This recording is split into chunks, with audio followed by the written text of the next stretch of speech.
Bonjour et bienvenue à toutes et à tous dans cette pépite de créativité avec Valia Guillard. En prévision du Festival de la créativité que nous vous offrons du 15 au 23 octobre 2022, vous découvrirez dans chacune de ces vidéos l'un des intervenants du festival pour explorer son univers créatif. Aujourd'hui, nous sommes avec Valia Guillard de Kid Essence, une structure qu'elle a créée à Aix-en-Provence pour accueillir les enfants avec leurs parents ou les professionnels de la petite enfance autour d'activités d'éveil sensoriel et artistique. Hello, moi c'est Valia, je suis d'Aix-en-Provence dans le sud de la France et mes valeurs autour de la créativité, ce sont la sensorialité et l'expression libre.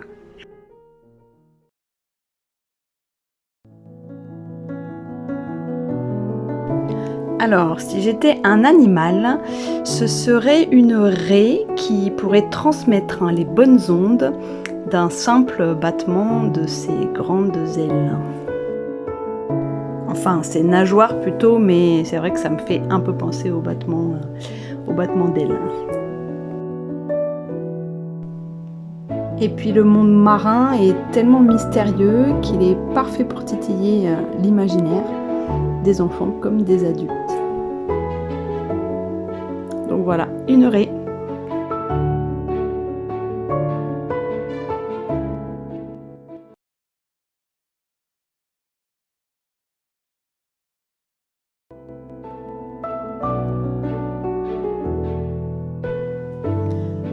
Alors, si j'étais un objet magique, ce serait un coffre dans lequel on peut préserver la spontanéité des enfants, leur créativité et voilà, tout ce qui touche à l'enfance.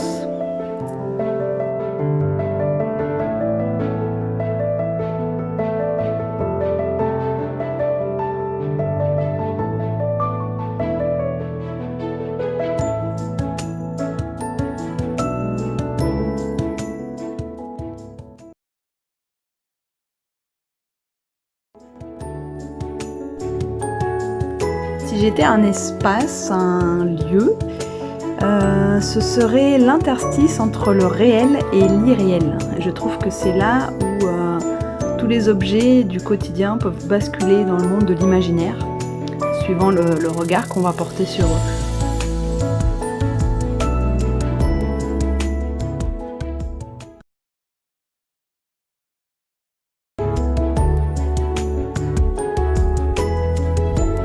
Et enfin, si j'étais une couleur, ce serait le jaune. Le jaune qui est la couleur du soleil, la couleur de la joie, et donc de ce soleil qui me fait penser à celui que dessinent les enfants avec des yeux, un nez, une bouche. Voilà, un soleil, le soleil personnalisé de la joie.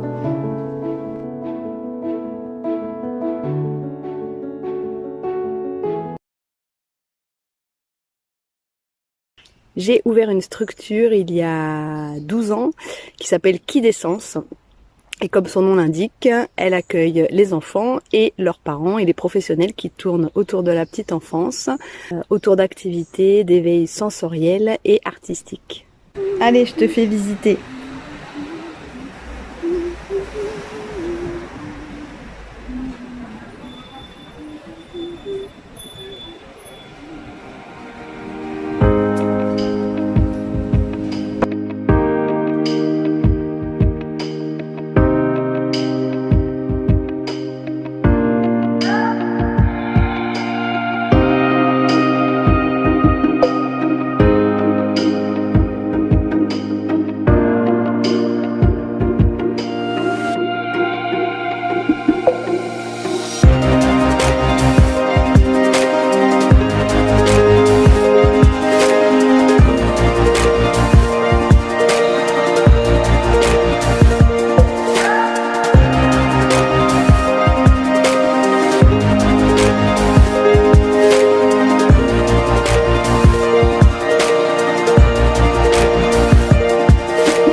L'illustration parfaite de la créativité pour moi, c'est quand tu ouvres ton frigo et que tu composes une recette avec les seuls ingrédients que tu as à ta disposition.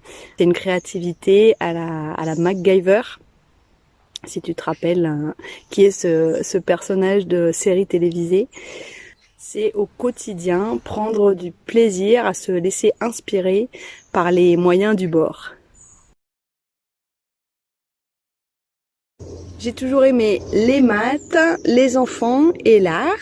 Donc j'ai commencé par être ingénieure et puis j'ai eu mes enfants, 4 enfants. Et là, je suis devenue ingénieuse et j'ai décidé de mettre ma passion pour l'art au service de mon nouveau métier qui est d'accompagner les parents et les professionnels à révéler les trésors en chaque enfant, au travers de notamment la sensorialité et l'expression libre. Je les invite ainsi à cultiver leurs différences dans la libération de leurs sens.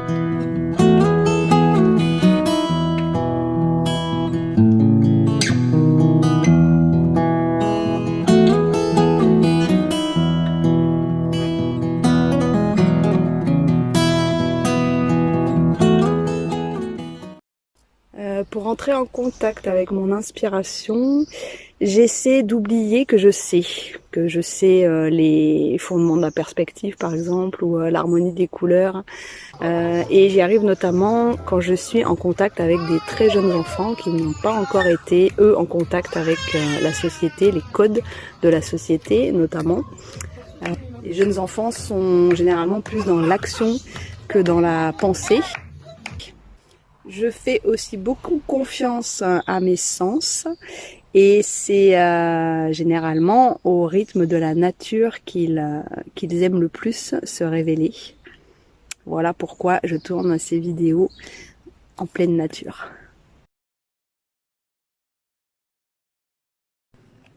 Je ne conçois pas la créativité sans intuition. Pour moi, l'intuition, c'est le canal par lequel s'exprime notre sensibilité et c'est ce qui définit notre créativité, c'est ce qui la rend unique et surtout authentique. En m'engageant dans le processus créatif, j'apprends vraiment à me faire du bien et non plus chercher forcément à toujours faire bien. Et ça a vraiment changé ma vie, moi qui étais plutôt issue d'une famille de grands perfectionnistes. J'ai longtemps cherché à en sortir des sentiers battus, cherché à renouveler mes propositions, à faire quelque chose d'original. Et puis ça m'a beaucoup épuisée. Et en observant la nature notamment, je me suis rendu compte que la beauté pouvait vraiment s'installer dans un rythme, des cycles qui s'enchaînaient et finalement s'installer dans la répétition. Je suis vraiment émerveillée par la capacité des êtres humains à renouveler les propositions artistiques autour de thématiques qui finalement sont toujours les mêmes depuis des milliers d'années, à savoir la beauté de l'être humain, la beauté physique, la beauté de l'âme, la féminité, l'esthétique d'un intérieur, la nature. Voilà, ce sont toujours les mêmes thématiques des choses qui nous entourent et pourtant on arrive à produire des œuvres qui sont uniques, qui sortent des sentiers battus à chaque fois puisqu'elles passent au travers du filtre de notre âme. Alors je suis vraiment fascinée par les prises de conscience des bébés qui laissent leurs premières traces, que ce soit sur une feuille, un mur, une table, par leurs émotions, par le plaisir qu'ils ont à y retourner sans demander la permission ou tergiverser pour savoir à quel endroit ils vont déposer leur prochain coup de pinceau. C'est une expérience qu'on a a priori tous vécue et qu'on passe parfois toute une vie à en retrouver la saveur.